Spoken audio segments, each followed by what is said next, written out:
ओम यो हो वै श्रीरामचंद्र सो भगवान अद्वैत परमानंदात्मा यत्परब्रह्म भूर्भुवस्वः तस्मै वै नमो नमः।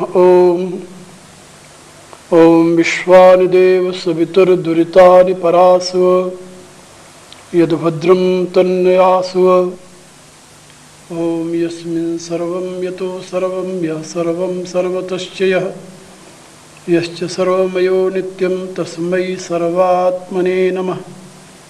तस्मै सर्वात्मने नमः। ओम परावर रूप में उपस्थित मेरी प्रिय आत्माओं,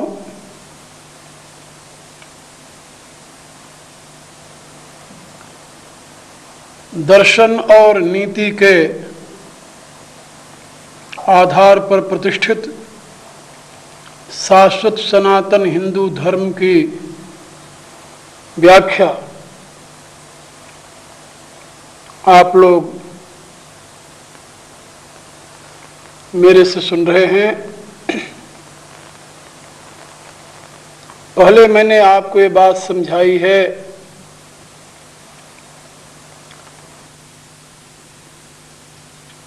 कि दर्शन के प्रकाश में जगत जीव जगदीश के स्वरूप का यथार्थ बोध प्राप्त करने के पश्चात इस परम सत्य को अनुभव करने के लिए आपको स्वयं को तैयार करना पड़ेगा। उसके लिए सर्वप्रथम आपको अपनी बुद्धि को शुद्ध बनाने के लिए आहार की शुद्धि अति आवश्यक है। इसके विषय में मैंने आपको पहले ही विस्तार के साथ बता दिया है कि सात्विक आहार ही आपके सात्विक बुद्धि को बनाने में हेतु बन सकता है, अन्यथा नहीं। आहार के साथ ही विहार की भी उचित व्यवस्था होनी चाहिए। विचरण की, व्यवहार की भी आपके उचित व्यवस्था होनी चाहिए, क्योंकि परमार्थ के पथिक के लिए व जीवन के यथार्थ स्वरूप को जानने की जिज्ञासा रखने वालों के लिए भगवान ने कुछ शर्तें बताई हैं। यह योग विज्ञान मनुष्य के संपूर्ण दुखों का नाशक है, लेकिन ये दुख नष्ट कब होंगे आप जानते हैं? भगवान ने कहा कि जब ये योग सिद्ध होगा तभी दुखों का नाश होगा। और योग सिद्धि के साधन के रूप में भगवान ने ये आपके साथ कुछ शर्तें रखी हैं। उन शर्तों में भगवान का कथन है, युक्ताहार विहारस्य युक्त चेष्टस्य कर्मसु युक्त स्वप्नावबोधस्य योगो भवति दुःखः। कितनी शर्तें हैं? युक्त आहार हो, युक्त विहार हो, कर्मों की युक्त चेष्टा हो, युक्त सोना हो, युक्त जागना हो। इन पांचों शर्तों के साथ यदि आप अभ्यास में प्रवृत्त होते हैं, साधना में प्रवृत्त होते हैं, तो आपके दुखों का नाश करने वाला यह योग आपको सिद्ध हो सकता है, यह योग आपको प्राप्त हो सकता है। और आप जानते हैं कि भारतीय जीवन प्रक्रिया में इन पांचों की व्यवस्था सामान्य रूप से बनी रही है और यहाँ का प्रत्येक नागरिक जाने व अनजाने में इन पांचों का अनुकरण करता रहा है। जैसे आहार की शुद्धि के विषय मैंने सवेरे बताया था आपको, उसी प्रकार से विहार की शुद्धि भी आपके लिए आवश्यक है, व्यवहार की शुद्धि भी आपके लिए आवश्यक है। आप ईश्वर में आस्था रखते हैं, लेकिन आपका व्यवहार शुद्ध नहीं है, विहार शुद्ध नहीं है। आपका चलना फिरना, बोलना चालना, समाज के साथ जो आपका व्यवहार है वह शुद्ध नहीं है। आप इस पर ध्यान नहीं देते कि जो बातें आपके लिए प्रिय नहीं हैं उसका कभी भी दूसरे के साथ प्रयोग न करें। धर्म का ये सार सर्वस्व है। आत्मना प्रतिकूलानि परेशान न समाचरे। जो आपकी आत्मा के प्रतिकूल है वह व्यवहार आप दूसरे के साथ न करें। ये धर्म का मूल सिद्धांत है, संदेश है। लेकिन क्या कभी आप इस पर ध्यान देते हैं? आपके साथ कोई मिथ्या व्यवहार करता है, आपको प्रिय नहीं लगता, आपको भी चाहिए कि दूसरे के साथ मिथ्या व्यवहार न करें। आपके साथ कोई बेईमानी करता है, आपको प्रिय नहीं लगता, आपके साथ कोई अनाचार करता है, आपको प्रिय नहीं लगता, आपके साथ कोई अपनी शक्ति और योग्यता का दुरुपयोग करता है, आपको प्रिय नहीं लगता, आपके अधिकारों का जब कोई हनन करता है तो आपको प्रिय नहीं लगता। तो आपको चाहिए कि आप इस प्रकार के क्रियाओं से दूर रहें, इस प्रकार के बर्ताव से दूर रहें। यदि आप दूर रहते हैं और अपने प्रत्येक व्यवहार को परमात्मा के साथ जोड़ करके करते हैं, यहां प्रयुक्त शब्द का प्रयोग यद्यपि संयमित जीवन से है, किंतु युक्त शब्द का एक ये भी अर्थ है कि आप अपने आहार को परमात्मा के साथ जोड़ दीजिए, आप अपने विहार को परमात्मा के साथ जोड़ दीजिए, आप अपने नित्य नैमित्तिक कर्मों को अथवा शरीर में होने वाली संपूर्ण चेष्टाओं को जिसके द्वारा आप कर्मों का संपादन करते हैं उसको परमात्मा के साथ जोड़ दीजिए। इससे क्या होगा? इससे ये होगा कि जो कुछ परमात्मा के साथ आप जोड़ेंगे, अपने आराध्य के साथ जोड़ेंगे, अपने इष्ट के साथ जोड़ेंगे, उसमें आप कभी भी प्रमाद नहीं करेंगे, उसमें कभी भी आप में दोष का आविर्भाव नहीं होगा। आप अपने आप को संभालेंगे। आप जानते हैं कोई व्यक्ति भोजन करते समय यदि वह परमात्मा को समर्पित करके भोजन करता है तो कभी ऐसे दूषित पदार्थ का सेवन नहीं करेगा जो कि वह परमात्मा को समर्पित न कर सके। इसी प्रकार से हर एक व्यवहार में आप देख सकते हैं। तो अपने आहार को, अपने विहार को, अपने कर्मों की चेष्टा को परमात्मा के साथ जोड़िए। इसी प्रकार से आपका सोना और जागना भी परमात्मा के साथ जुड़ जाए। आप सोने से पूर्व थोड़ी देर एकांत में बैठ करके ध्यान कीजिए। ध्यान करते हुए, परमात्मा का सुमिरन करते हुए जब आप सो जाएंगे तो जागने के पश्चात तुरंत आपके मुख से परमात्मा का ही स्मरण निकलेगा। रामायण में आप पढ़ते होंगे, जिस समय हनुमान जी लंका में जाते हैं, लंका में भ्रमण करते हुए देखते हैं कि सीता कहाँ है। सारे महलों में भ्रमण करने के पश्चात जब सीता का उन्हें कहीं दर्शन नहीं होता तो अचानक ही एक ऐसे स्थान पर पहुंच जाते हैं जिस मंदिर के ऊपर राम नाम लिखा हुआ है, रामायुध अंकित है। वह देख करके वो आश्चर्य में डूब जाते हैं, सोचने लगते हैं, लंका निश्चर निकर निवासा, यहाँ कहाँ सज्जन कर बासा। लंका में तो निशाचरों का ही समूह निवास करता है, सज्जन यहाँ कहाँ से आ गया? क्योंकि ये लक्षण जो कुटिया पर लिखे हुए हैं, रामायुध अंकित गृह, शोभा वर्णिन जाए, नौ तुलसी का वृंद बहु देख हर्ष कपिराय। जिस कुटिया के ऊपर रामायुध का अंकन है, जिस कुटिया के सामने तुलसी का वृक्ष लगा हुआ है, बिरवा लगा हुआ है, ये सब संतों की कुटिया के लक्षण हैं। हनुमान जी सोचते हैं कि यहाँ कहाँ सज्जन आकर रह गया, निशाचरों के मध्य में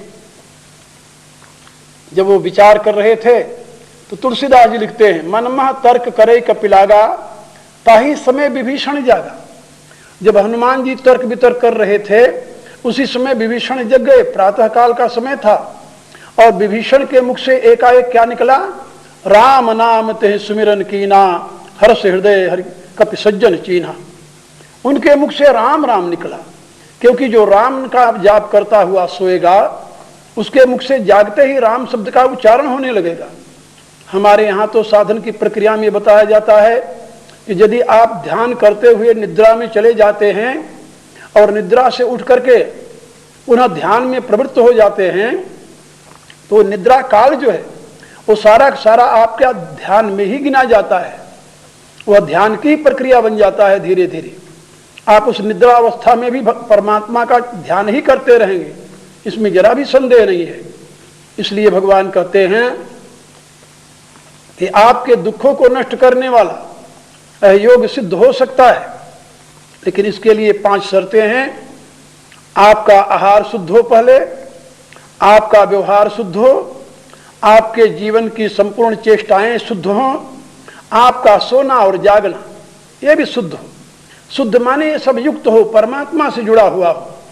जब परमात्मा से जुड़ा रहेगा तो आपके जीवन में प्रमाद के लिए स्थान नहीं होगा। आप कभी गलत रास्ते पर नहीं जाएंगे, गलत विचार नहीं करेंगे, गलत कर्म में प्रवृत्त नहीं होंगे। ये जो परमात्मा का संदेश है यह आपके लिए परम उपयोगी है। नीति आपको जीवन के विकास की विधा समझाती है। जैसा कि मैंने पहले बताया है, दर्शन और नीति, श्रीमद् भगवद गीता यथार्थ दर्शन और नीति दोनों से युक्त है। इसमें दर्शन की बातें भी समझाई गई हैं और नीति की बातें भी समझाई गई हैं। किस प्रकार का व्यवहार करना चाहिए गीता ये भी बताती है, और ये व्यवहार क्यों करना चाहिए गीता ये भी बताती है। जैसा कि मैंने पहले कहा है कि आपका यदि सात्विक व्यवहार होगा, सात्विक आहार होगा, सात्विक विचार होगा, सात्विक सोना और जागना होगा, सात्विक कर्मों में प्रवृत्ति होगी, तो आपका चित्त शुद्ध हो जाएगा, आपकी बुद्धि शुद्ध हो जाएगी और शुद्ध बुद्धि के प्रकाश में ही आप उस परम तत्व की यात्रा संपन्न कर सकेंगे, अन्यथा नहीं। इसलिए शाश्वत सनातन धर्म की जो सीख है उसको आप अपने चित्त में धारण करें, बुद्धि में ग्रहण करें और इस पर मनन करें, चिंतन करें कि क्या आप इनमें से किसी एक गुण को भी अपने साथ अपने दैनिक क्रिया में प्रयोग कर रहे हैं। यदि नहीं कर रहे हैं तो आज से करना प्रारंभ कर दीजिए। ये कोई जरूरी नहीं है कि जो काम आपने अब तक नहीं किया उसको आप आगे भी ना करें। ये कोई जरूरी नहीं है कि जिस कार्य में अब तक आपको सफलता नहीं मिली है उसमें आगे भी सफलता नहीं मिलेगी, ऐसी कोई बात नहीं। आप एकनिष्ठ होकर के, आत्मनिष्ठ होकर, परमात्मनिष्ठ होकर, आत्मबल के साथ, आत्मविश्वास के साथ अपनी साधना प्रारंभ कीजिए, अपने लक्ष्य को प्राप्त करने का प्रयत्न प्रारंभ कर दीजिए और प्रभु के बताए हुए मार्ग का अवलंबन लेकर जब आप चलेंगे तो आपके जीवन में सफलता प्राप्त होगी, इसमें जरा भी संदेह नहीं है। नीति का यही कथन है, नीति का यही उपदेश है। और भी कुछ बातें हैं जिसको आप सुनिए। आप जिस समाज में रहते हैं उस समाज के सहयोग से ही आपके इस जीवन की प्रतिष्ठा है। आपने सुना होगा मनुष्य एक सोशल प्राणी है, सामाजिक प्राणी है।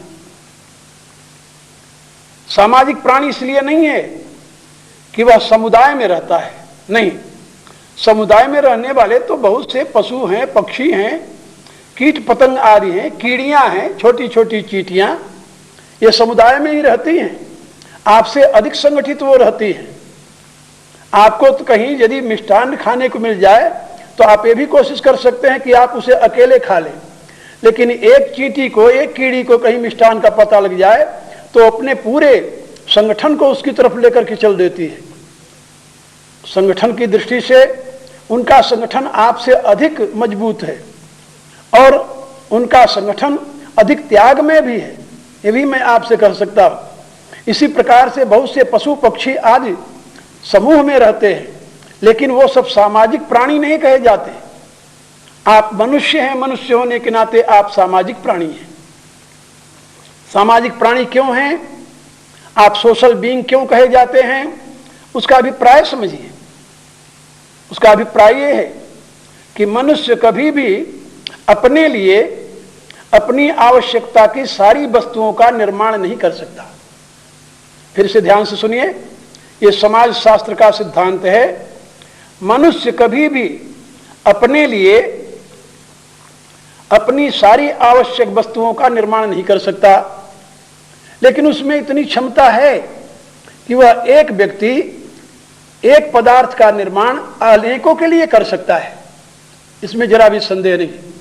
जैसे एक किसान है, वह अपने परिश्रम से हजारों व्यक्तियों के लिए अन्न तो पैदा कर सकता है, लेकिन अपने लिए यदि वो चाहे कि वस्त्र भी बना ले, अपने लिए चाहे कि यंत्र भी बना ले, अपने लिए चाहे कि हर प्रकार के जो उपयोगी उसके पास साधन वो भी निर्माण कर ले, ऐसा नहीं कर सकता।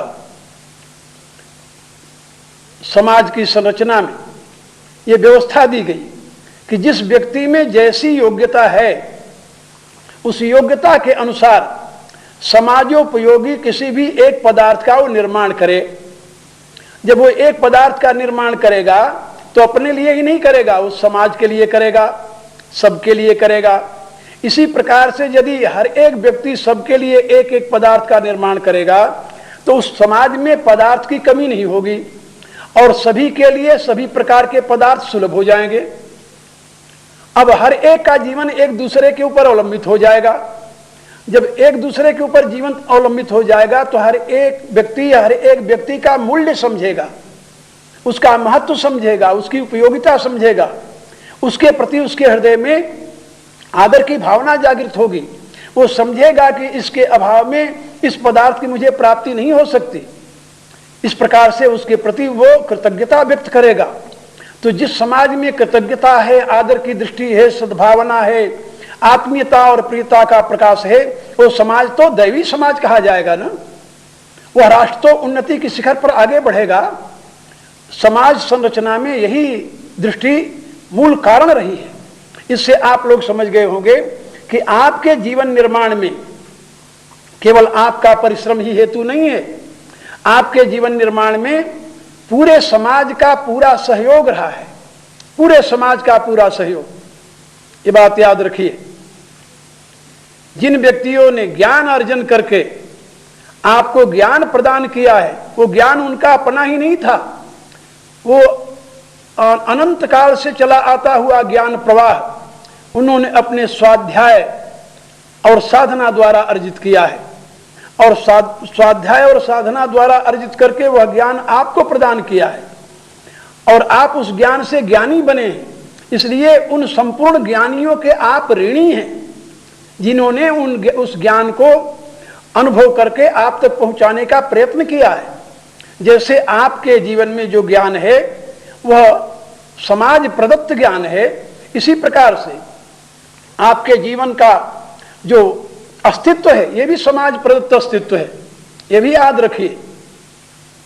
आपको ये ज्ञात है ना, पशु का बच्चा जब पैदा होता है तो बिना किसी के सहारे उठकर खड़ा होता है और वह अपनी मां का स्तन भी पकड़ लेता है, दूध भी पी लेता है, अपने लिए आगे का क्रम भी चला लेता है। लेकिन मनुष्य का बच्चा तो ऐसा पैदा होता है कि यदि उसको उठाया न जाए तो कीड़े की तरह वहीं पड़ पड़ कर मर जाएगा, सड़ जाएगा। उसमें बिल्कुल गति नहीं होती। उस गति शून्य बालक को समाज के सहयोग से ही गति प्राप्त होती है। उस योग्यता शून्य बालक को समाज के सहयोग से ही योग्यता प्राप्त होती है। उस असमर्थ बालक को समाज के सहयोग से ही सामर्थ्य प्राप्त होती है। मेरे कहने का अभिप्राय कि जो एक शिशु की गति है वो हम आप सबकी तो गति है। हम आप सब उसी अवस्था से तो ऊपर उठे हैं। यदि आपके पास ये दृष्टि आ जाए कि हमारे इस जीवन के निर्माण में हमारे इस योग्यता के निर्माण में, हमारे सामर्थ्य के निर्माण में हमारे पूरे समाज के लोगों का सहयोग रहा है। इसमें केवल अपना अकेले का पुरुषार्थ व प्रयत्न सफल नहीं हुआ है, तो आप इस समाज के प्रति कृतज्ञ होंगे।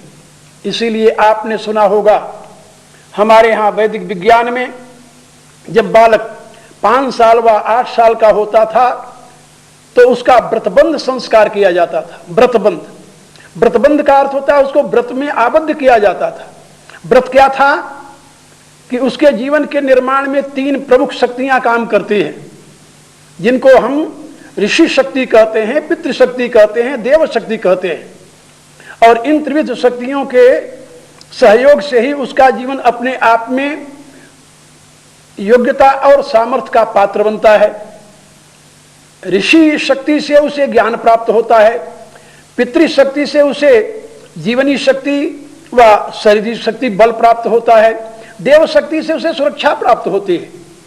इसलिए वह ऋषि ऋण, पितृऋण और देव ऋण, इन तीनों ऋणों का वह भागी होता है और उसके लिए एक कर्तव्य की सीमा आबद्धित कर दी जाती है कि यदि तुम इन तीनों ऋणों से अपने प्रयत्नों द्वारा उऋण हो जाओ तो तुम्हारे जीवन का उत्थान हो जाएगा, तुम जीवन मुक्त हो जाओगे। और इन तीनों ऋणों से मुक्त होने के लिए उसको साधन बताया गया है कि विद्या ज्ञान देकर के तुम ऋषि ऋण से उऋण हो सकते हो, संतान उत्पत्ति और उसका पालन करके, समाज की संभाल करके, कृषकों के प्रति सद्भावना व्यक्त करके तुम पितृऋण से ऋण हो सकते हो, और इस शासन के प्रति या दैवी संपत्तियों के प्रति कृतज्ञता व्यक्त करके अपने कर्मों द्वारा उनकी उपासना करके तुम देव ऋण से ऋण हो सकते हो।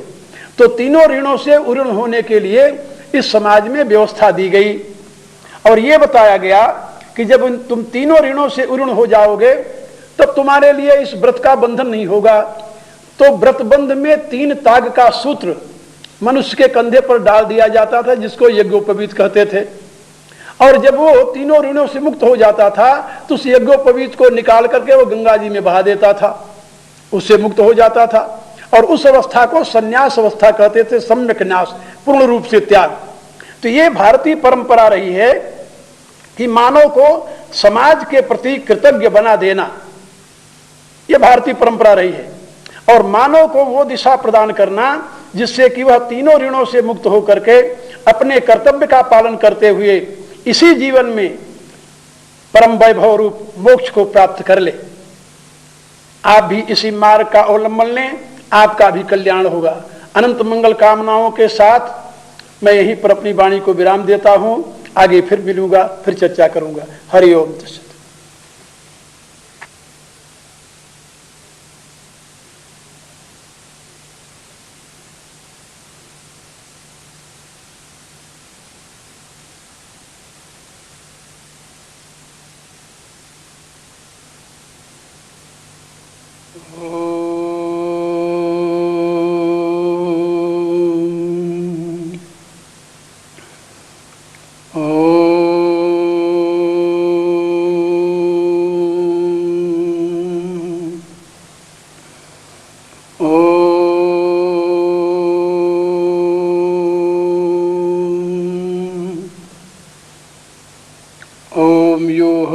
श्रीरामचंद्र स भगवान अद्वैत परमानंदात्मा यत्प्रब्रह्मो भूर्भुवः स्वः तस्मै वै नमो नमः। ओम यस्मिन् सर्वं यतो सर्वं यः सर्वं सर्वतश्च यश्च सर्वमयो नित्यं तस्मै सर्वात्मने नमः। तस्मै सर्वात्मने नमः। ओम। मेरी प्रिय आत्माओं, आप लोग मेरे से शाश्वत सनातन हिंदू धर्म के संबंध में विचार सुन रहे हैं। पिछली बार मैंने आप लोगों से निवेदन किया था कि भारतीय जीवन विज्ञान में सामाजिक सुव्यवस्था के लिए तत्वदृष्टा मनीषियों ने किस प्रकार से इस समाज की संरचना की और उसमें हर एक व्यक्ति को उसके योग्यता अनुसार कर्म की शिक्षा दे करके समाज के लिए उपयोगी बनाया। और साथ ही ये बात कही कि प्रत्येक मनुष्य इस पूरे समाज का ऋणी है, क्योंकि मनुष्य में जो योग्यता है वह विद्वानों के परिश्रम का परिणाम है। मनुष्य में जो बल है, सामर्थ्य है, वह उन किसानों के परिश्रम का परिणाम है, उन व्यक्तियों के परिश्रम का परिणाम है जिन्होंने उसके शरीर को पोषण करने में अपनी सामर्थ्य का प्रयोग किया है, अपनी शक्ति का प्रयोग किया है। और वे सभी पितृस्थानी कहे जाते हैं और उनका ऋण भी उसके ऊपर है। और इसके अतिरिक्त समाज के अन्य लोगों का और विशेषकर समाज के व्यवस्थापक समाज का, जिसने उसे व्यवस्था दी है, जिसने उसे सुरक्षा दी है, जिसने उसे कर्म करने की सुविधा प्रदान की है, अभयदान दिया है, उसका भी बहुत बड़ा सहयोग रहा है।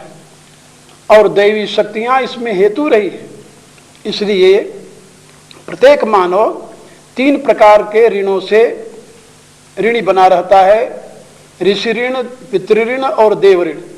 और इन तीनों से मुक्त होकर के ही वह पूर्ण रूप से परमात्मा तत्व में विलीन होने का अधिकारी बनता है। इसके साथ ही कुछ बातें मैं और भी आप लोगों को बताना चाहता हूं कि आप ये न सोचिए कि जो आपके साथ जिसका सीधा संबंध है, डायरेक्ट संबंध है, उन्हीं के आप ऋणी हैं। नहीं, आप सोचिए जिस विद्यालय में आप पढ़े हैं, जिस अन्न को आप ग्रहण करते हैं, जिस वस्त्र को आप पहनते हैं, जिस यंत्र का आप प्रयोग करते हैं, इसके निर्माण में कितने व्यक्तियों का सहयोग है। एक कागज को लीजिए, कागज के एक टुकड़े का जो आप प्रयोग करते हैं, इसके निर्माण में कितने व्यक्तियों का सहयोग है। वह व्यक्ति कागज बनाने के लिए उन वस्तुओं को काटता है, एकत्रित करता है, जिससे कागज बनता है, वह जो पदार्थ है, फिर उसको बनाने में जो विशेष रूप से परिश्रम करता है, उनके बनाने के लिए जो यंत्रों का निर्माण करता है, आप इसकी परंपरा देखेंगे तो बहुत दूर तक जाएगी। उन पदार्थों को उस मिल तक पहुंचाने के लिए जो मार्ग बना है, उस मार्ग के निर्माण में जिसने पत्थर तोड़ करके सड़क बनाई है, सड़क बनाने में पत्थर तोड़ने का काम किया, वो भी आपके इस योग्यता के निर्माण में सहयोगी है। गंभीरता से आप देखेंगे तो इस समाज का प्रत्येक व्यक्ति आपके निर्माण में सहयोगी रहा है। केवल आपका परिश्रम और आपके माता पिता का ही योगदान आपको योग्य बनाने में नहीं रहा, आपको सामर्थ्यशाली बनाने में नहीं रहा। इसलिए एकांत में बैठ करके आप जरा सोचिए कि आज आप इस पूरे समाज के ऋणी हैं कि नहीं हैं। क्या पूरे समाज के सहयोग के बिना आप में इस योग्यता का आविर्भाव होता, इस सामर्थ्य का सृजन हो सकता था? असंभव है। याद रखिए, यदि आप कहें कि सरकार ये सारी व्यवस्था करती है, तो सरकार क्या है? जिसे आप राज्य सत्ता कहते हैं, वो राज्य सत्ता क्या है? राज्य सत्ता और कुछ नहीं है, ये समाज द्वारा निर्धारित किए हुए कुछ व्यक्तियों को दिया गया अधिकार ही राज्य सत्ता के नाम से जाना जाता है। और इससे अतिरिक्त राज्य सत्ता का कोई अस्तित्व तो नहीं है। ये तो आप भली बात जानते हैं ना कि राज्य सत्ता का स्वतंत्र कोई अस्तित्व तो नहीं है। व्यक्तियों के द्वारा, यानी समाज के द्वारा कुछ व्यक्तियों को दिया गया जो अधिकार है अपनी स्वीकृति से, वही राज्य सत्ता का अस्तित्व रखे हुए है। मेरे कहने का अभिप्राय कि सरकार जो आपको सुविधा दे रही है, उसके पास जो धन आ रहा है, उसमें उस गरीब व्यक्ति का भी हिस्सा है जो रोटी कमाने के लिए परिश्रम कर रहा है, जो वस्त्र खरीदने जाता है तो टैक्स देता है, अन्न खरीदने जाता है तो टैक्स देता है, यहाँ तक कि नमक खरीदने जाता है तब भी टैक्स देता है, पानी पीता है उसका भी टैक्स देता है। और उसी टैक्स से सरकार पैसा इकट्ठा करती है जो आपके विकास में लगाया हुआ है। ये आपको सुविधा दे रही है, सुरक्षा दे रही है, आपके लिए अनेक प्रकार का साधन उपलब्ध करा रही है, तो आप उस समाज के ऋणी हैं, समाज के प्रत्येक व्यक्ति के ऋणी हैं, ये बात याद रखिए। और जो इस ऋण को नहीं समझता उसको गीता में कृतघ्न कहा गया है, वह कृतघ्न है। और याद रखिए, आत्महत्यारे के लिए भी प्रायश्चित का कोई विधान हो सकता है, लेकिन कृतघ्न के लिए दुनिया में प्रायश्चित का कोई विधान नहीं है। और जो व्यक्ति जिस समाज में रहता है, जिस समाज के द्वारा अपने आप को योग्य और सामर्थ्य बनाए हुए है, यदि उस समाज के प्रति अपनी कृतज्ञता को व्यक्त नहीं करता तो वह उस समाज का चोर कहा जाता है। भगवान कहते हैं, तैर दत्तान प्रदायोभ्यो योग भुंगते तेन एव स। समाज के द्वारा दिए गए साधनों से उपलब्ध पदार्थों को बिना समाज को समर्पित करते हुए किए हुए जो स्वयं उसका स्वामी बनकर उपभोग करता है, वह चोर है समाज का। और जो चोर है उसके लिए श्रीमद् भागवत में कहा गया, सस्तेनो दंड मरहति। जो चोर है समाज का, वह दंड का भाजन बनता है, वह पुरस्कार का भाजन नहीं बनता। और दंड आप जानते हो, चाहे इस सरकार से आप बचकर चले जाएं, लेकिन उस सरकार से आप बचकर नहीं जा सकते। दंड रूप में आपको अनेक प्रकार की यातनाओं का पात्र बनना पड़ेगा।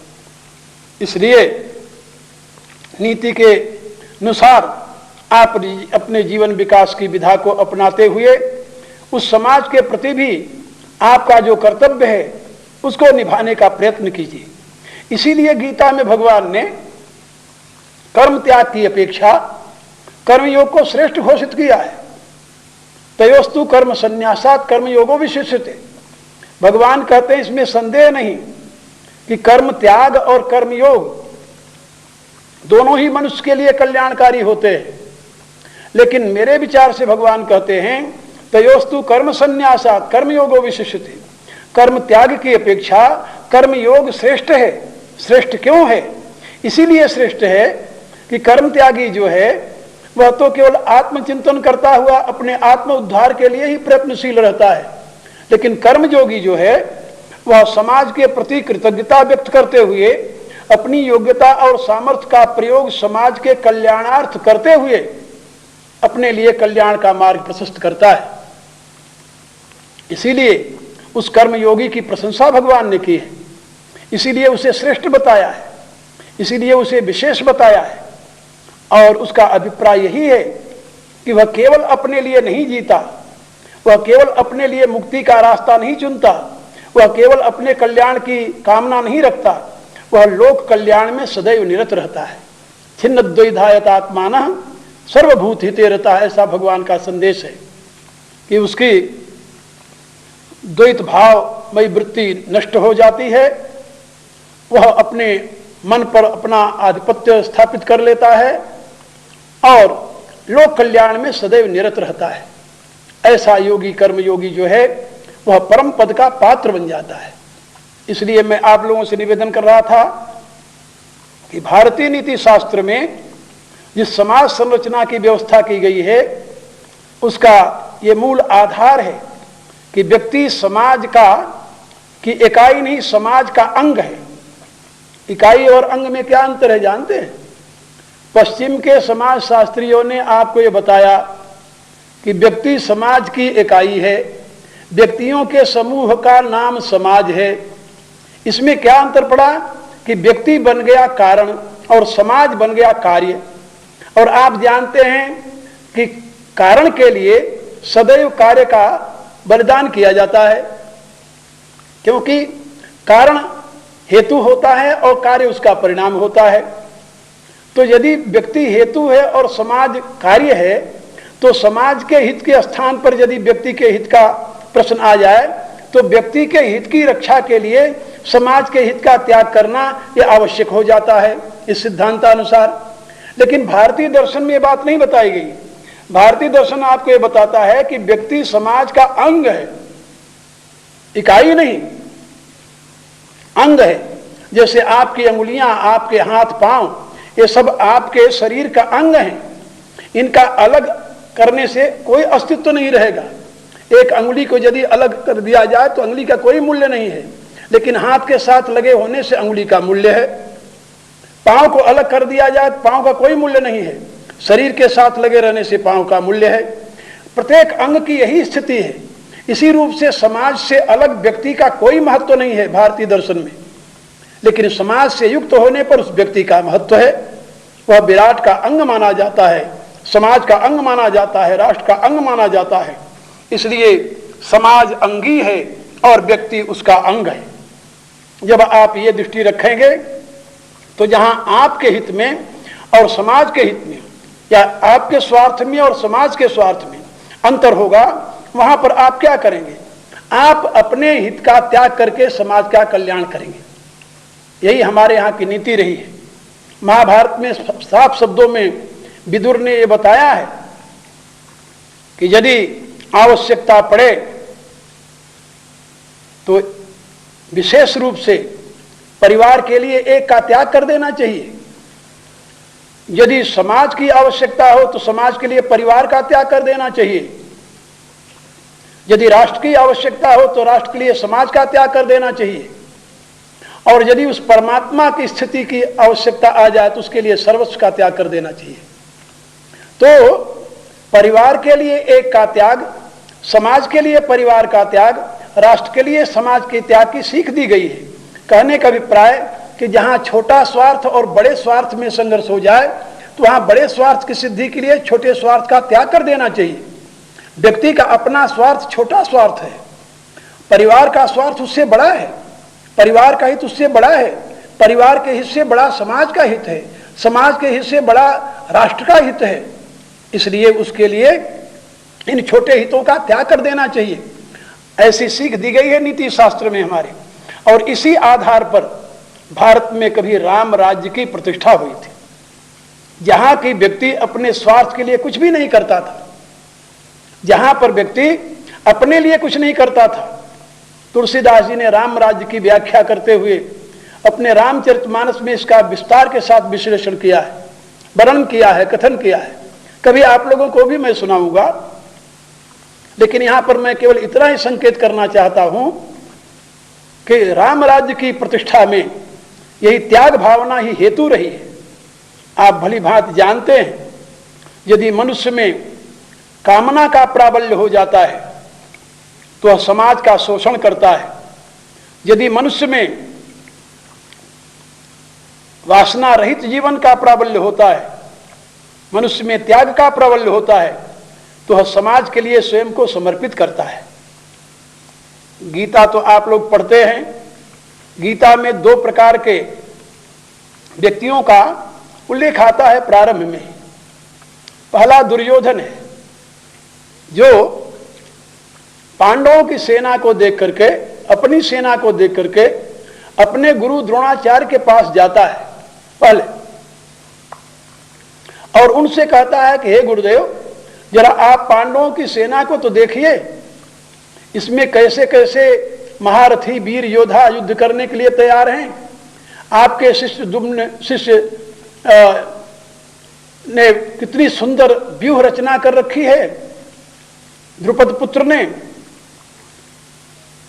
गुरुदेव से कहते हुए अपनी सेना के वीरों का भी बखान करता है। कहता, धृष्टद्युम्न द्वारा रची गई ये अलौकिक व्यूह रचना के सामने मेरे पक्ष के जो वीर हैं उनको भी आप समझ लीजिए। उनका भी संकेत करता है। उनका संकेत करने के पश्चात फिर वो अपने गर्व के साथ कहता है, अपर्याप्तम तदस्माकम बलम भीष्माभिरक्षितम पर्याप्तम तुदमे तेषाम बलम भीमाभिरक्षितम। किंतु हमारी सेना अपर्याप्त है, अजेय है, क्योंकि जिसके हाथ में अपनी मृत्यु है उस भीष्म के द्वारा ये सुरक्षित है।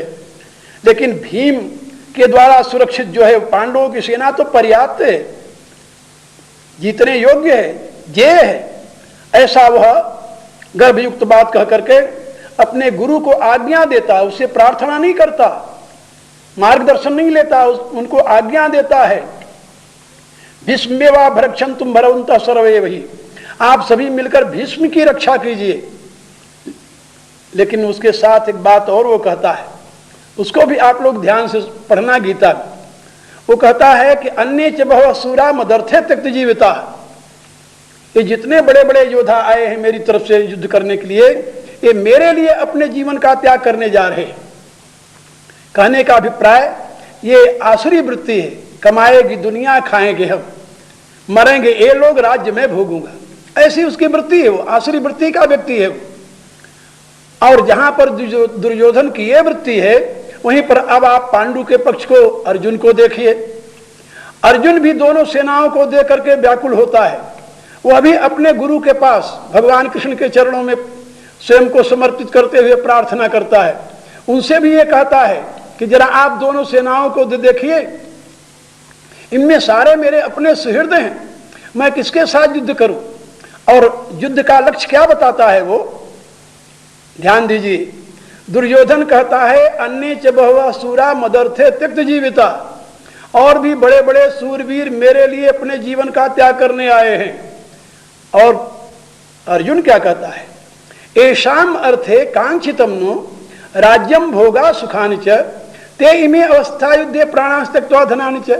हे भगवान, जिनके लिए मैं राज्य चाहता हूं, सुख चाहता हूं, ऐश्वर्य चाहता हूं, भोग चाहता हूं, वे ही हमारे स्वजन यहां मृत्यु के लिए खड़े हुए हैं। इसलिए मुझे क्या प्रयोजन है इस राज्य से? किम्नु राजेन गोविंद किम भोगर जीवितेन वा, मुझे राज्य और भोग और जीवन से ही क्या प्रयोजन है? मुझे अपने लिए तो कुछ नहीं चाहिए। मैं तो इन लोगों, अपने सुहृद जनों के लिए राज्य चाहता हूं, भोग चाहता हूं, ऐश्वर्य चाहता हूं। ये अर्जुन की दृष्टि है, और ये सब मेरे लिए मरने आए हैं, दुर्योधन की दृष्टि है। कहने का अभिप्राय, कामना से अभिभूत व्यक्ति सदैव अपने भोग के चिंतन में निरत रहता है, लेकिन भगवत भाव से अभिभूत व्यक्ति जो सात्विक पुरुष है, वह लोक कल्याण की चिंता में निरत रहता है। आप अपने जीवन के लक्ष्य का निर्धारण करते समय अंतर झांक करके देखिए कि आपकी संपूर्ण क्रियाएं कामना से प्रेरित होकर हो रही हैं या भावना से अभिभूत होकर। ये दो बातें हैं, याद रखना, कामना और भावना। भावना भगवत भाव से भावित होती है, उस परम सत्य से संबंधित होती है। कामना विषयों से संबंधित होती है। कामना व्यष्टि भाव से संबंधित होती है, भावना समष्टि भाव से संबंधित होती है। कामना का केंद्र आपका मन है और भावना का मूल आधार आपका वह विशुद्ध बुद्धि का प्रकाश है। इसलिए गीता में भी भगवान ने ये बात समझाई है, और रामायण में भी, उपनिषदों में भी ये बात आपको पढ़ने को मिलेगी कि जहां पर कामना है वहां पर कभी भी मनुष्य आत्म उत्थान की दिशा में आगे नहीं बढ़ सकता। गीता में भगवान ने कहा कि तुम कर्म करो, लेकिन किस प्रकार का कर्म करो? काम्य कर्म नहीं। काम्यानाम कर्मणाम न्यासम संन्यासम कवयो विदुः। जो काम्य कर्मों का त्याग है उसी को विद्वान लोग संन्यास कहते हैं। ये बात समझे? संन्यास माने काम्य कर्मों का त्याग, अपने सुख की चिंता का त्याग करके, अपने भोग की चिंता का त्याग करके जो लोक कल्याण के लिए कर्म किया जाता है वो कर्म त्याग नहीं है, वो काम्य कर्म नहीं है। उसको क्या कहा गया है? अनाश्रिता कर्म फलम कार्यम कर्म करोति है। लोक कल्याणार्थ कर्म जो है वो कार्य कर्म है, और जो अपने सुख के लिए किया जाने वाला कामना से प्रेरित कर्म है वो काम्य कर्म है।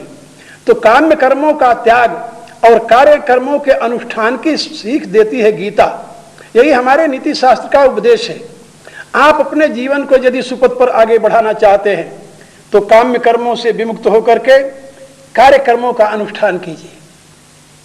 कार्य कर्म ही करणीय कर्म है।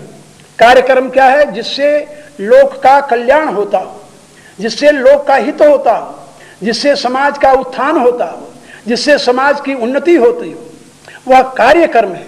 और काम कर्म क्या है?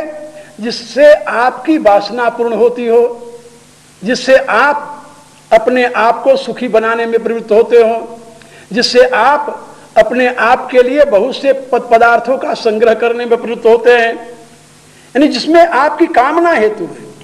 कामना का मूल स्थान याद रखिए विषयों से संबंधित है, वह विषय ग्राहिणी इंद्रियों से संबंधित है, वह इंद्रियों का प्रेरक मन से संबंधित है। लेकिन कार्यकर्म जो है वह परमात्मा का आदेश है, परमात्मा की आज्ञा है, वह लोक कल्याण से संबंधित है।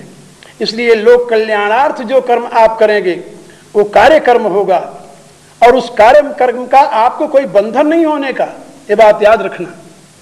कार्य कर्म बंधन में हेतु नहीं है, काम्य कर्म बंधन में हेतु है।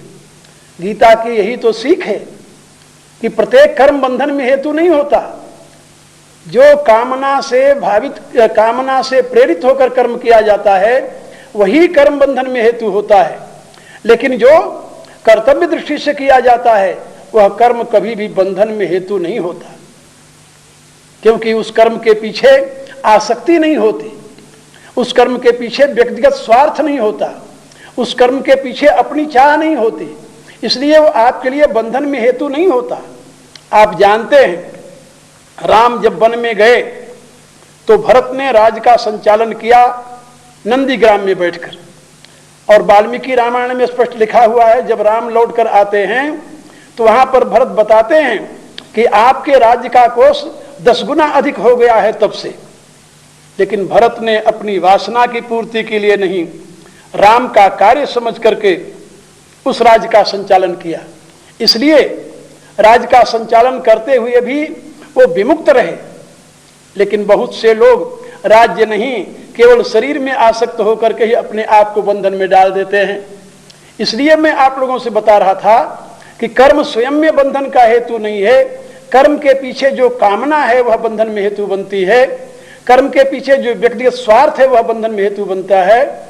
इसलिए स्वार्थ रहित होकर, कामना रहित होकर लोक कल्याण की भावना से किया जाने वाला कर्म आपके जीवन के विकास में और आपके समाज के उत्थान में हेतु बनता है।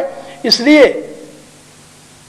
नीति शास्त्र का यह संदेश है कि आप अपने कल्याणार्थ और लोक कल्याणार्थ भी कार्यक्रमों का अनुष्ठान करते हुए जीवन पथ पर आगे बढ़ें। इसी में आपका हित है, इसी में आपके समाज की सुप्रतिष्ठा और सुव्यवस्था निहित है। इन्हीं शब्दों के साथ अनंत मंगल कामनाएं व्यक्त करते हुए आज मैं अपनी वाणी को विराम देता हूं। हरि ओम तत्सत।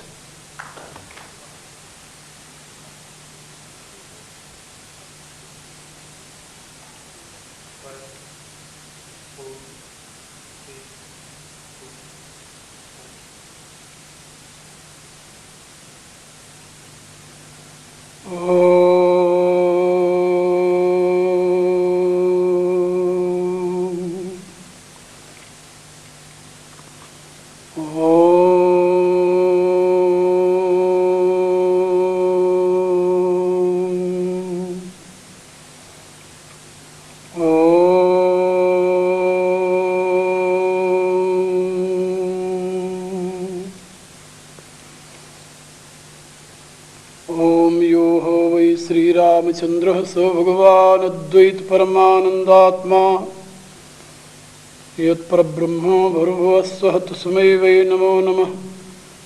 ओम यस्मिन् सर्वं यतो सर्वं यः सर्वं सर्वतश्च यः यश्च सर्वमयो नित्यं तस्मै सर्वात्मने नमः। तस्मै सर्वात्मने नमः। ओम।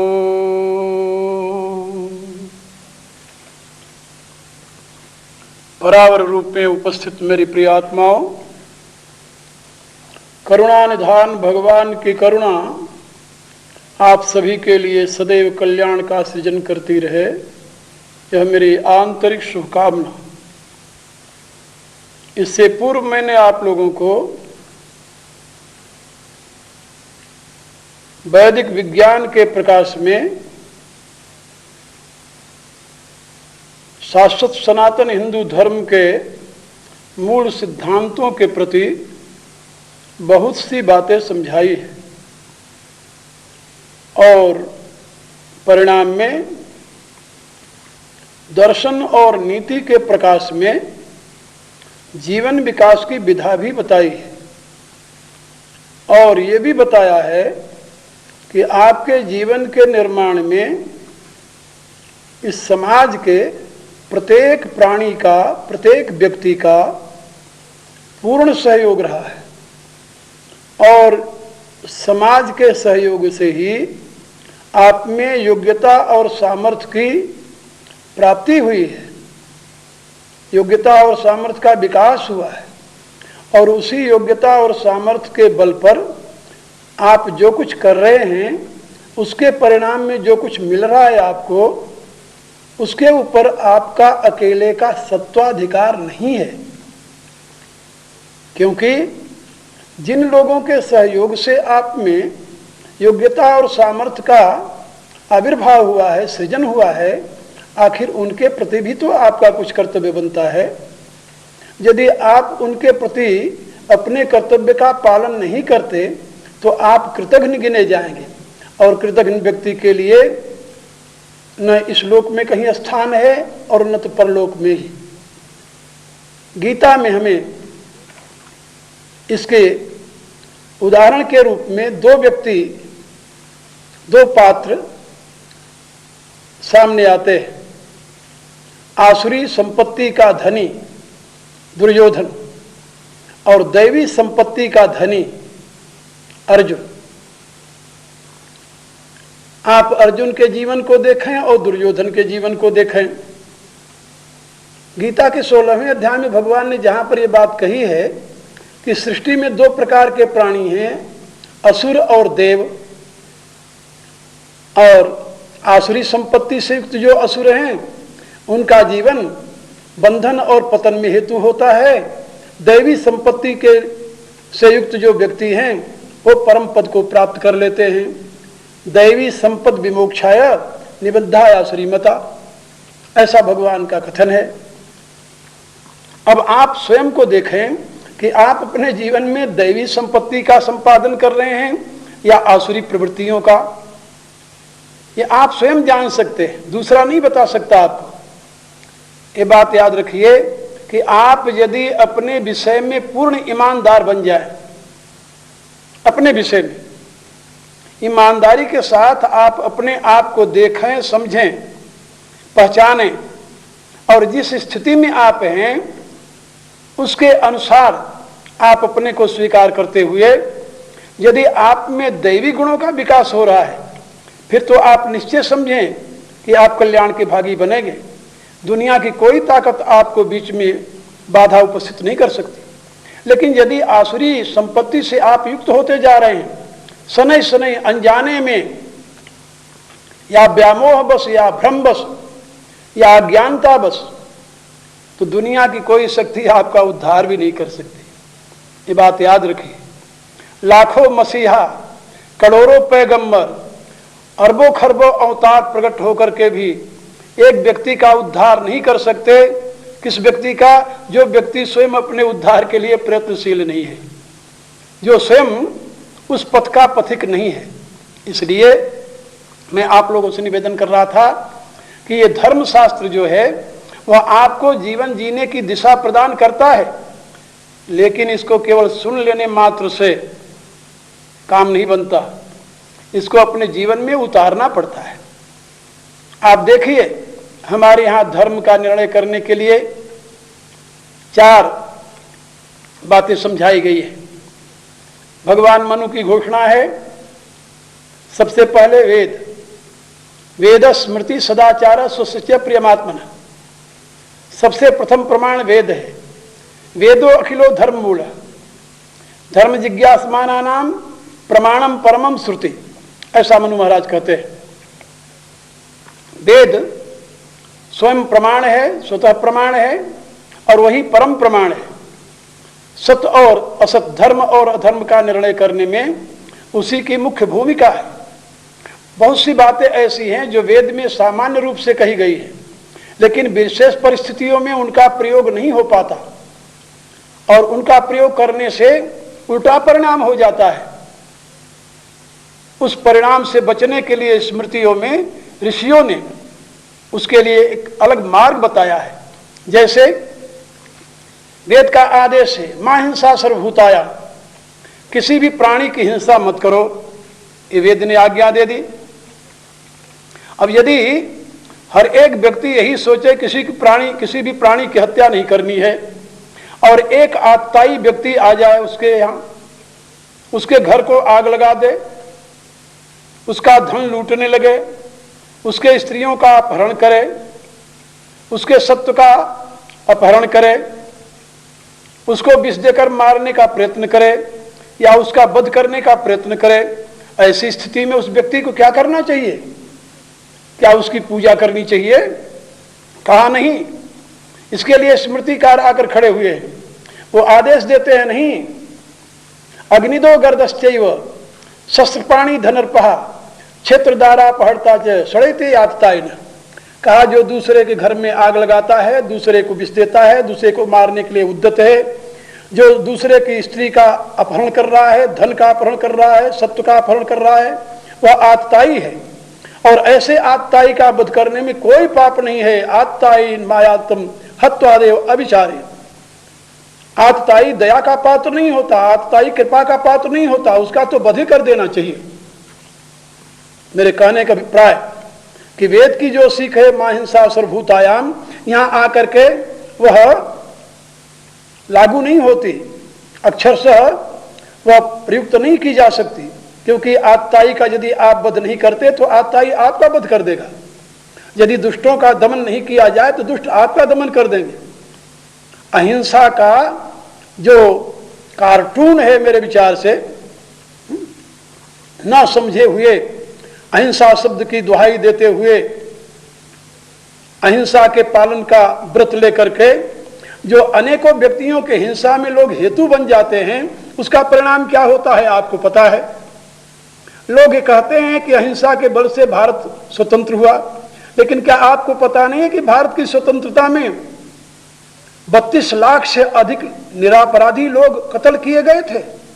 क्या आपको पता नहीं है कि इसमें कितनी ललनाओं का सिंदूर उजाड़ गया, कितनी देवियों का सत्य लुट गया, कितनी माताओं के लाल समाप्त हो गए, कितने परिवार के परिवार समाप्त हो गए?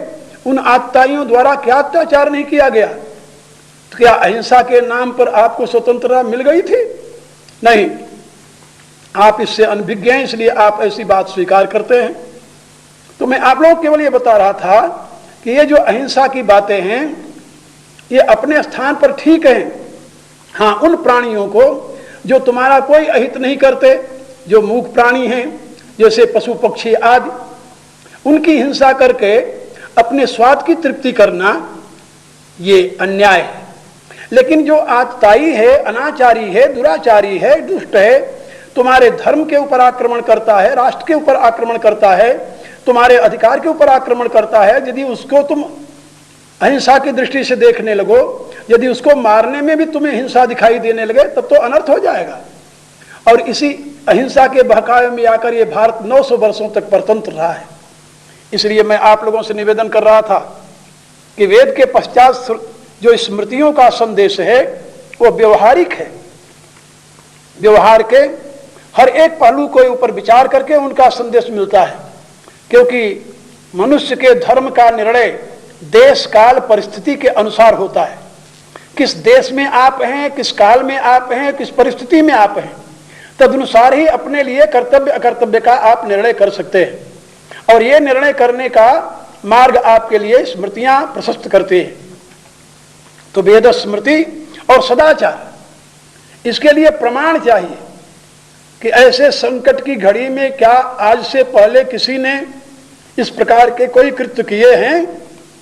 जैसी संकट की घड़ी आपके सामने आई है, धर्म और अधर्म के निर्णय की स्थिति आपके सामने आई है, कि आपसे पहले भी किसी के सामने ऐसी स्थिति आई थी? यदि ऐसी स्थिति आ जाए तो क्या किया जाए? क्या उसके लिए सदाचार, सत्पुरुषों का आचरण देखना चाहिए कि ऐसी स्थिति में सत्पुरुषों का क्या व्यवहार होता है, कैसा व्यवहार होता है।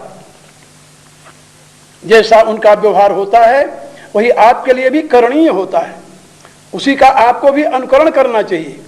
आप जानते हैं ना, गीता के प्रारंभ में अर्जुन को जो करुणावश ग्लानि होती है और वह युद्ध से विरत होना चाहता है, उसमें मुख्य बात क्या है? उसके सामने धर्म के दो स्वरूप हैं। एक तो अपना छात्र धर्म का कर्तव्य पालन, और दूसरा अपने सामने खड़े हुए गुरुजनों का वध। गुरुजनों का वध धर्म नहीं है, अधर्म है। जिन गुरुजनों को शब्द से भी अपमानित नहीं करना चाहिए, उनका वध कैसे कर सकता है वो? वो तो पूजा के पात्र हैं। वो स्वयं कहता है इस भी प्रतियोत्सामी पूजा अरसूदन, हे अरसूदन, वो तो मेरे पूजा के पात्र हैं, उनके साथ में बाणों का प्रयोग कैसे कर सकता हूं, उनके लिए बाणों का प्रयोग कैसे कर सकता हूं, कहने का अभिप्राय। अब वो इस दुविधा में है कि जिन गुरुजनों को मैं पूज्य समझता हूं, यदि उनका वध करता हूं तो पाप होता है, और यदि उनका वध नहीं करता, युद्ध से पलायन करता हूं, तो अपने धर्म से विरत होता हूं, छात्र धर्म से विमुख होता हूं। अब इस दुविधा में पड़ा हुआ वह अपने धर्म का निर्णय नहीं कर पा रहा है। अब नहीं निर्णय कर पा रहा है तो इसके लिए वो प्रभु की शरणागति स्वीकार करता है और उनसे प्रार्थना करते हुए कहता है, कार्पण्य दोषोपहत स्वभाव पृक्षामि त्वाम धर्म सम्मूढ़ चेता यह श्रेयस्या निश्चितम ब्रूहि में शिष्यस्ते हम साधिमाम त्वाम प्रपन्न। कार्पण्य दोषोपहत स्वभाव, कृपणता के दोष ने मेरे स्वभाव को उपहत कर दिया है, ढक लिया है, आवृत कर दिया है, दबा दिया है। इसलिए धर्म सम्मूढ़ चेता त्वाम पृच्छा, मैं धर्म के विषय में मूढ़ चित्त वाला व्यक्ति आपसे पूछता हूं, आपसे प्रार्थना करता हूं। किस प्रकार के धर्म के विषय में प्रार्थना करते हो? धर्म के दो मार्ग हैं, प्रेय मार्ग और श्रेय मार्ग। वो कहता है कि नहीं, हमें प्रेय मार्ग वाला धर्म नहीं चाहिए। कहा तो फिर यह श्रेयस्या निश्चितम बुहितन में जो मेरे लिए श्रेय का पथ हो वह आप मुझे बताइए, क्योंकि शिष्यस्ते हम, मैं आपका शिष्य हूं, साधिमाम, मुझे उपदेश दीजिए, त्वाम प्रपन्नम, मैं आपकी शरण में हूं। जब वह शरणागति स्वीकार करता है और शरणागति के साथ एक और प्रश्न रख देता है कि नहीं प्रपश्यामि ममापनुद्याद्यक्षोक मुच्छोषणमिंद्रियाणाम अवाप्य भूमावस्पत्र मृद्धम राज्यम सुराणाम पिचाधिपत्यम। हे भगवान, मैं ऐसा नहीं देख पा रहा हूं कि पृथ्वी का सारा अकंटक राज मुझे मिल जाए या देवताओं का आधिपत्य मिल जाए, तब भी मेरे इंद्रियों को सुखाने वाले इस शोक को दूर करने का कोई उपाय हो सकता है, ऐसा मैं नहीं देख रहा। इसलिए मुझे न तो स्वर्ग का राज्य चाहिए, न पृथ्वी का आधिपत्य चाहिए, मुझे वह रास्ता बताइए, उस धर्म की सीख दीजिए जिस धर्म का अनुष्ठान करके मैं अपने इस शोक से मुक्त हो जाऊं, इंद्रियों को सुखाने वाले इस शोक से सदा के लिए मैं मुक्त हो जाऊं। ये उसकी प्रार्थना है और इस प्रार्थना के उत्तर में भगवान उसे संदेश देते हैं। मेरे कहने का अभिप्राय कि अर्जुन धर्म और अधर्म की व्याख्या में उलझ गया है, कर्तव्य और अकर्तव्य का बोध उसका लुप्त हो गया है। ये लुप्त क्यों हुआ? ज्ञानतावश नहीं, करुणावश। ये बात याद रखिए, जब हृदय में करुणा का अधिक प्रवाह होता है तब भी आपकी बुद्धि कुंठित हो जाती है। करुणा आपकी बुद्धि को कुंठित कर देती है, और जब बुद्धि कुंठित हो जाती है तब भी आप धर्म अधर्म के ज्ञान से वंचित हो जाते हैं। तभी आपको किसी महापुरुष की आवश्यकता पड़ती है और किसी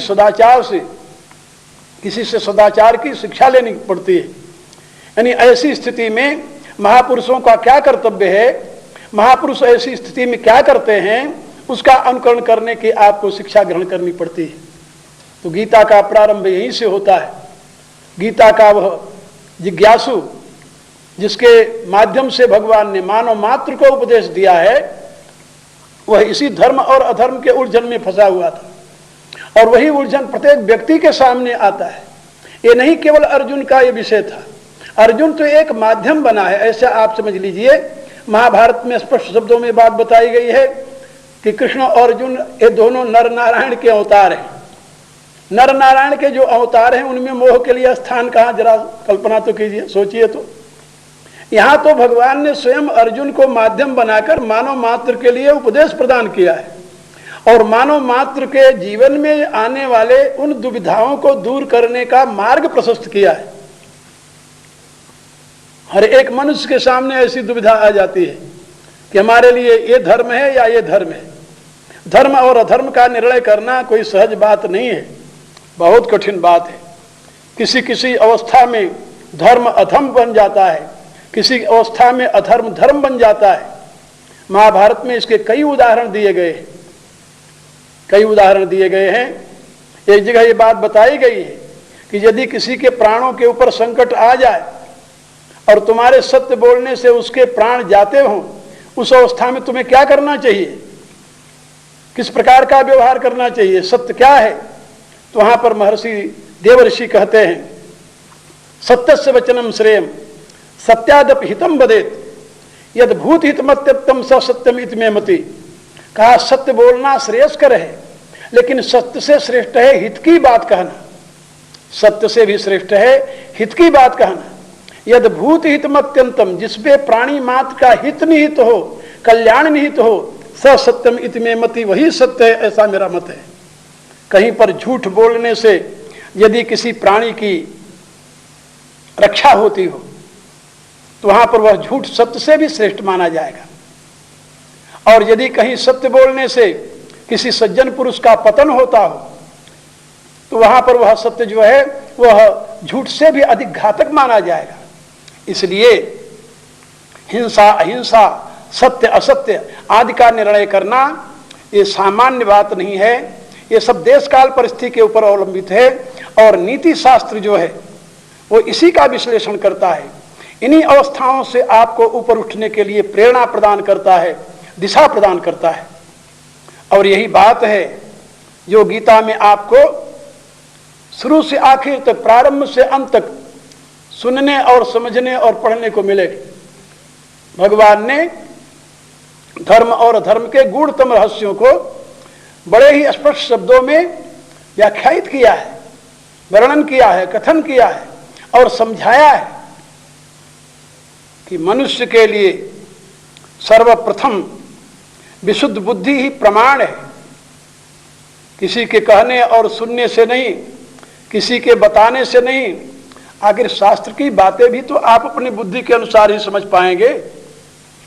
नीति शास्त्र का एक श्लोक है, यस्य नास्ति स्वयं प्रज्ञा शास्त्रम तस्य करोति किम नैनाभ्याम भीनस्य दर्पणम किम करिष्यति।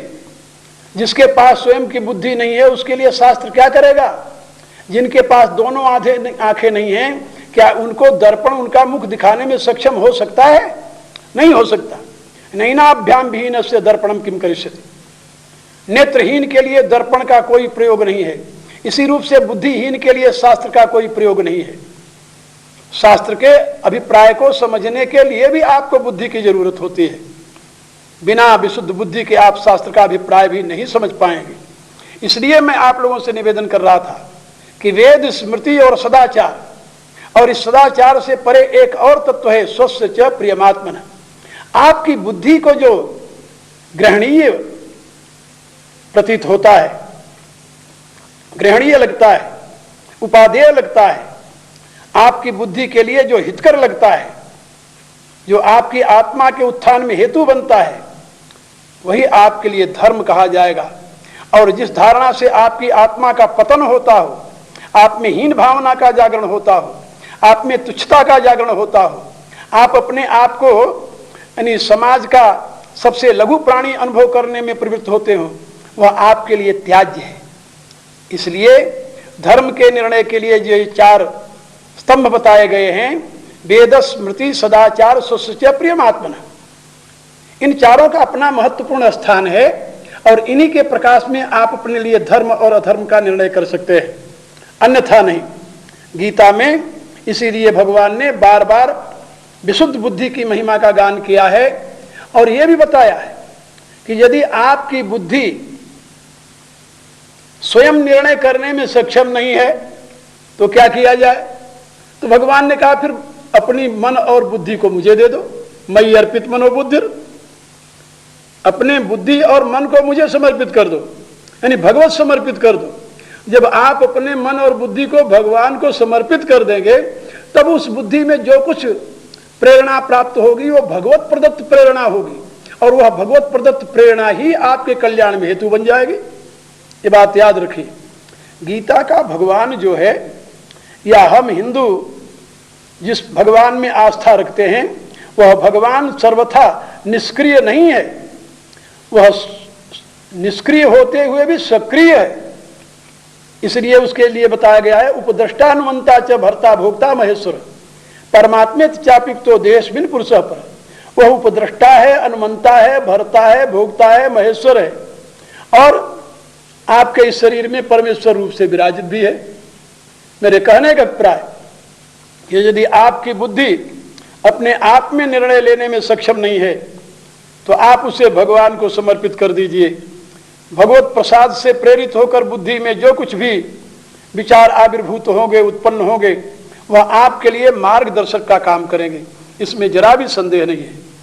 इसलिए जो हमारे पूर्व के ऋषियों ने आपको धर्म का मार्ग बताया है वह आपके लिए अनुकरणीय है। तदनुसार ही मानव होने के नाते आप अपने जीवन लक्ष्य को प्राप्त करने में सक्षम हो सकते हैं। एक बात और मैं यहाँ पर आपको बता देना चाहता हूँ कि ये जो उपदेश है गीता का, ये मानव मात्र के लिए है, क्योंकि जहाँ भी कहीं मानव है वहाँ उसमें बुद्धि है। जहाँ बुद्धि है वहाँ पर बुद्धि को प्रकाशित करने वाली आत्मा भी उपस्थित है। जहाँ आत्मा है, बुद्धि है, बुद्धि से उत्पन्न हुआ अहम मन और इंद्रियां हैं, वही मानव की स्थिति है। उसी में उसका पुरुषत्व निहित है और उस पुरुषत्व का प्रयोग करके ही वो पुरुषार्थ करता है, परम पुरुष को प्राप्त करने के लिए प्रयत्नशील होता है।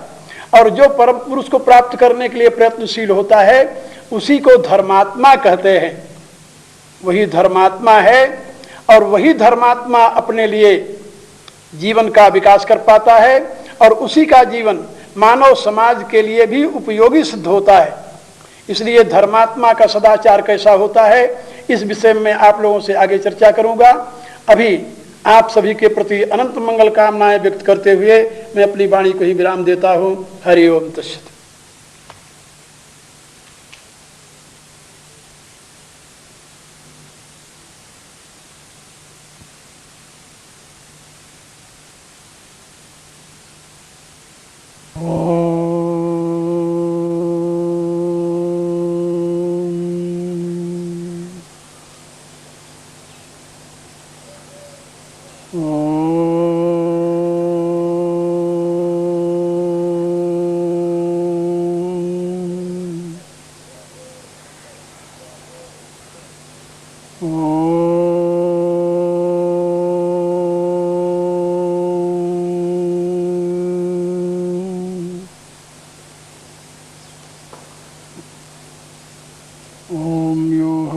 श्रीरामचंद्र स भगवान अद्वैत परमानंदात्मा यत्परब्रह्म भर्भुवस्वः तस्मै वै नमो नमः। ओम विश्वानि देव सवितर्दुरितानि परास्व यद्भद्रं तन्नयास्व। ओम नारायणं नमस्कृत्य नरं चैव नरोत्तमं देवीं सरस्वतीं व्यासं ततो जयमुदीरयेत्। ओम यस्मिन् सर्वं यतो सर्वं यः सर्वं सर्वतश्च यः यस्य सर्वमयो नित्यं तस्मै सर्वात्मने नमः। तस्मै सर्वात्मने नमः। ओम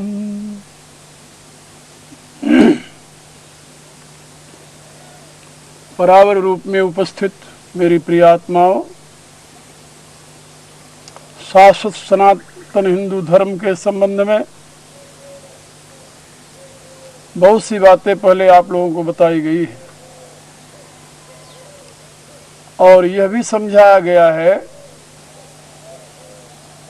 कि दर्शन और नीति, जिसे शास्त्रीय भाषा में श्रुति और स्मृति कहते हैं,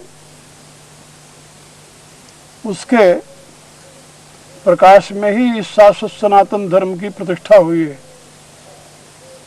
यह धर्म किसी देश, जाति, व्यक्ति, समाज, राष्ट्र की सीमा में आबद्ध लोगों के लिए ही नहीं है। यह धर्म मानव मात्र के उत्थान की प्रक्रिया का अवबोधन कराता है। मानव से संबंधित धर्म है,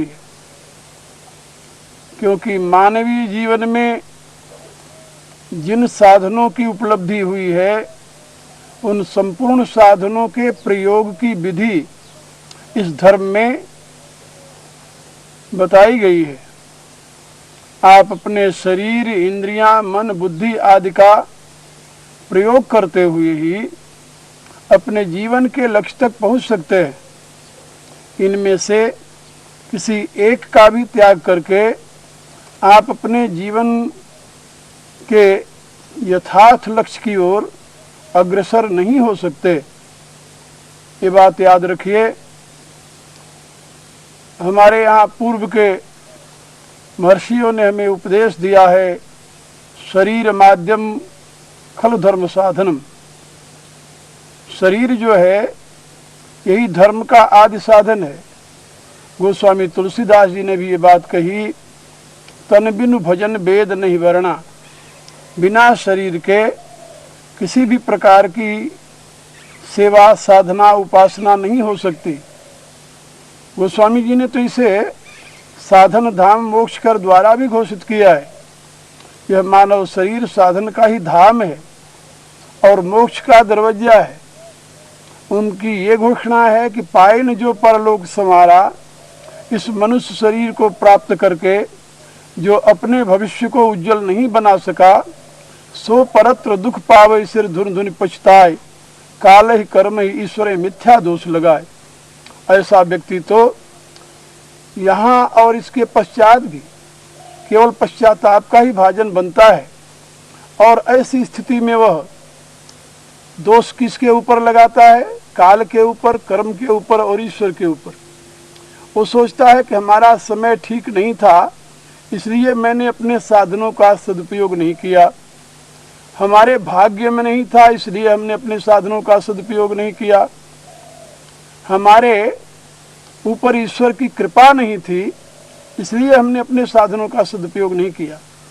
और आप लोग जानते हैं कि ईश्वर की कृपा न होती तो ये मनुष्य शरीर उपलब्ध भी न होता, क्योंकि मनुष्य से इतर जितनी योनियां हैं उनमें कोई भी ऐसी योनि नहीं है जिसमें ये जीव अपने संकल्पानुसार किसी शुभ कर्म का अनुष्ठान किया हो।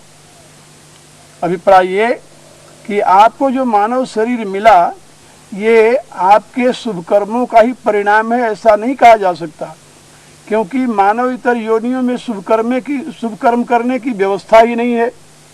तो आप किस योनि में शुभ कर्म किए जिसके परिणाम में आपको मानव शरीर मिला? अभिप्राय ये कि ये मानव शरीर तो प्रभु की कृपा का ही प्रसाद है। कबहु करि करुणा नरदेही, देत ईश बिनु हेतु स्नेही। वह